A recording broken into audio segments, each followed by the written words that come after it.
여러분 안녕하세요. 리모델링의 끝판왕 슈퍼 열정맨 프레디 집슈리입니다. 오늘의 주제는 바로 에오. 내 집 한 채 마련도 어려운 요즘, 내 집 마련도 힘든데 내 집 리모델링 몇 번이나 할 수 있을까요? 한 번 하기도 힘든 리모델링, 이왕 하실 거면 제대로 하셔야죠. 신경 쓸 것 많은 바쁜 현대인들을 위해 인테리어 끝판왕 리모델링 전문가 프레디 집슈리가 왔습니다. 기분이 굉장히 좋아 보이죠? 사실 기분이 좋은 일이 있었는데 여러분들께만 알려드리겠습니다. 저 얼마 전에 리모델링 했거든요. 여러분 혹시 코로나로 인해서 바뀐 소비 패턴에 대해서 알고 계신가요? 바로 홈 인테리어입니다. 아무래도 집에 있는 시간이 예전보다 많아지다 보니까 집과 관련된 아이템들에 대한 소비가 늘어난 홈코노미가 폭발적인 인기를 끌고 있는데요. 사실 저도 홈코노미 소비자입니다. 하지만 리모델링 전문가인 저도 처음엔 너무 복잡하고 어려워서 고생을 좀 했거든요. 초록창 지식인분들이 알려주시는 정보들 뭐 어떤 게 맞는지도 모르겠고 범위도 너무 넓어서 어렵다 어려워. 아마 여러분들은 저보다 훨씬 더 어려우시겠죠? 그래서 저 프레디 집슈리가 왔습니다. 소중한 내 돈 어떻게 써야 잘 썼다고 소문이 날까요? 제가 공사 전, 공사 중, 공사 후까지 딱 이 세 가지로 정리해서 알려드리겠습니다. 에이쌤. 첫 번째, 공사 전입니다. 내 집을 어떻게 꾸밀지 고민 많이 하시잖아요. 솔직히 요즘에는 SNS에도 그런 사진들이 많은데 SNS는 다 예쁜 사진들만 나오잖아요. 많은 분들께서 인별그램 속 집처럼 나도 저런 집에 살고 싶어 라고 하시는데요. 사실 이런 사진들은 인테리어 소품 중심의 사진인 경우가 많고 촬영을 위한 비현실적인 구조들이 많습니다. 진짜 내 집에 할 수 없는 시공이 많다는 뜻이기도 한데요. 이왕이면 우리 집과 비슷한 곳의 시공 사례를 보고 인테리어 업체에 상담받으러 가시면 더 좋겠죠. 그 전에 우선 준비해야 될 게 있습니다. 첫 번째, 리모델링 하시는 집의 구조를 파악하는 것인데요. 집의 구조가 워낙 다양하다 보니까 구조별로 할 수 있는 공사, 공간별 설비 공사라든지 확장 공사의 가능 여부를 파악할 수가 있습니다. 두 번째, 대략적인 공사 방향을 설정하셔야 되는데요.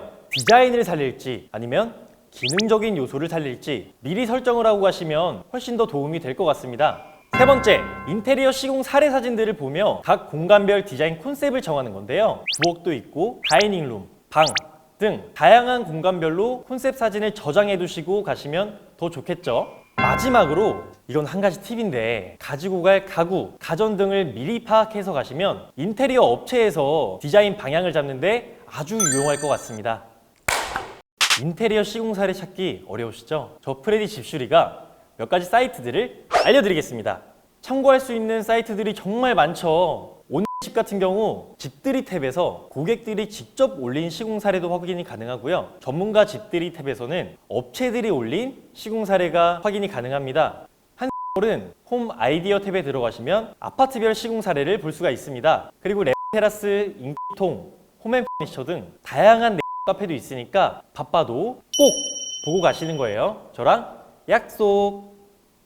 자. 그렇다면 바로 가장 중요한 부분인 예산.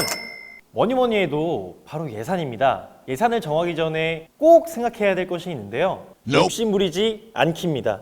난 이 인테리어가 아니면 여기서 못 산다. 이런 게 아니시라면 리모델링은 최대한 깔끔하고 무난하게 하시는 걸 추천드립니다. 왜냐하면 소품만으로도 충분히 우리 집만의 컨셉을 갖출 수가 있고요. 원하는 분위기까지 낼 수가 있으니 한 번에 모든 것을 다 바꿔야 된다는 생각은 No.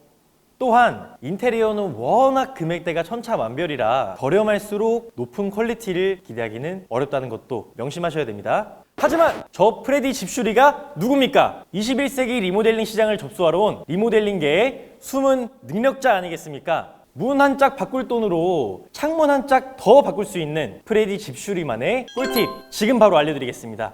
일단 예산을 정하기 위해서는 생각해야 될 것이 있는데요. 리모델링 예산을 정하는 유형은 두 가지 정도로 나눌 수가 있습니다. 구축 아파트냐 신축 아파트냐. 구축 아파트 경우에는 발코니, 단열, 창호, 설비 같은 기능적인 부분에 예산이 많이 투입이 된다면 신축 아파트 경우에는 디자인적인 부분에 대한 예산이 높게 책정이 되는데요. 물론 예산이 상관없으신 분들한테는 구축이든 신축이든 큰 영향이 없으시겠지만 그렇지 않은 분들이라면 꼭 확인하시고 진행하시면 좋을 것 같습니다. 열심히 하겠습니다. 다들 저렴한 견적 원하시죠? 저도 싼 걸 굉장히 좋아하는데요. 하지만 저렴해질수록 높은 퀄리티의 공사는 기대하기 어렵다는 점 꼭 명심하셔야 됩니다. 싸고 좋은 건 절대로 없으니까요. 대략적인 리모델링 단가가 궁금하실 테니 말씀드리자면 보통 평범한 아파트의 리모델링을 원한다면 꼭 150만 원 이상 정도를 생각해 주시는 게 좋을 것 같습니다. 물론 공사 범위나 방향에 따라 조금씩 달라질 수는 있습니다. 유명 디자인 전문 업체 같은 경우에는 평당 250만 원이 넘어가는 경우도 있습니다. 그리고 아마 여러분들 평수가 적어지면 평당 가격이 낮아지겠지? 라고 생각하실 수도 있는데 아닙니다. 작업자를 부를 때 드는 인건비를 품수라고 하는데요. 이 품수는 시간당, 평당이 아니라 일당이라고 보시면 됩니다. 때문에 평수와 상관없이 인테리어 양이 많으면 일당이 많이 나가겠죠?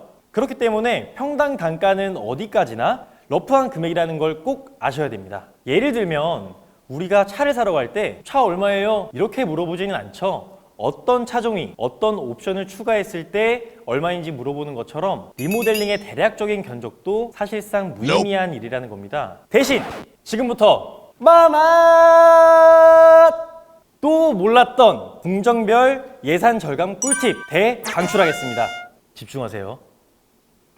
먼저 철거 같은 경우는 욕실 철거 시에 덧방 시공도 고려하는 것이 좋을 것 같습니다. 창호는 노후된 창호는 교체를 추천드리지만 기존 창호가 알루미늄 창호, 목창호, PVC 창호 등을 사용하고 계시다면 컨디션에 따라 필름 시공으로 예산 절감이 가능하시고요. 또한 고사양 유리를 사용하지 않아도 상황에 따라 유리를 선택한다면 예산 절감이 가능하겠죠. 예를 들어 발코니에 전용으로 쓰는 외창을 내창에 쓰실 필요는 없으실 겁니다. 그리고 이건 꿀팁입니다.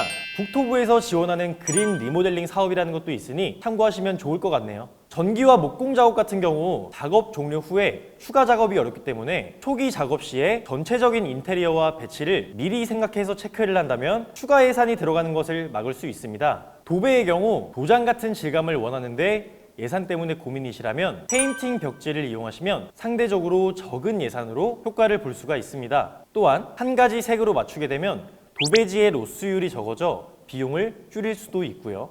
도어와 수납은 기존의 상태가 나쁘지 않다면 굳이 전체를 교체하지 않고 리폼을 통해 다른 인테리어 효과를 줄 수도 있겠습니다.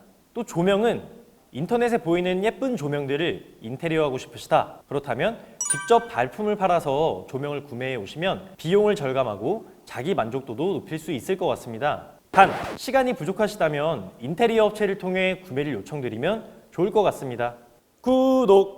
구독해줘 좀! 오늘은 간략하게 예산 절감 꿀팁에 대해서 말씀을 드렸는데요. 다음 편에서도 많은 꿀팁을 가지고 찾아올게요. 그럼 안녕!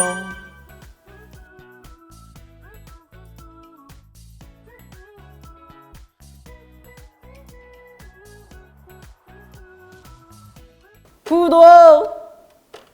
우 맞나요? 맞아요? 원래 완벽하지 않아야